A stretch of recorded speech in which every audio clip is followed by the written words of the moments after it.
Offensive towards Severodonetsk has been successfully developed. Militer Rusia memperbarui informasi operasi militer khusus di Ukraina dalam 24 jam terakhir, Minggu tanggal 19 Juni tahun 2022. Juru bicara militer Rusia Igor Konashenkov merilis dalam 24 jam, Ukraina mengalami banyak kerugian di sejumlah wilayah. 10 artileri berat howitzer M777 di Dnepropetrovsk dihancurkan lewat serangan jarak jauh. Di media sosial, beredar rekaman video pasukan Ukraina dieliminir tak lama setelah memasuki sebuah bangunan. Roket dari TOS-1 Rusia berdatangan beberapa saat kemudian.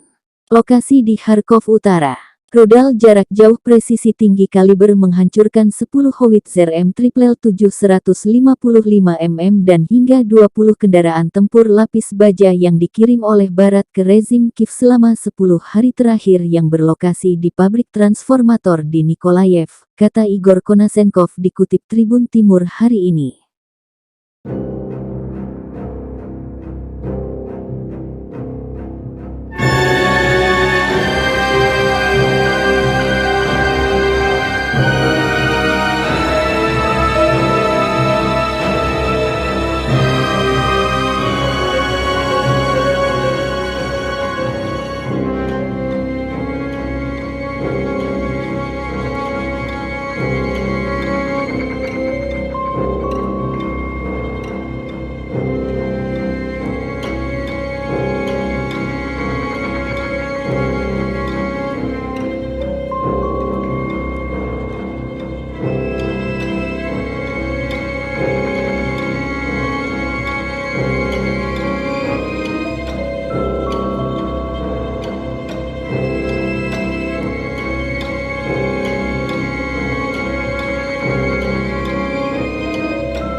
Terima kasih sudah nonton.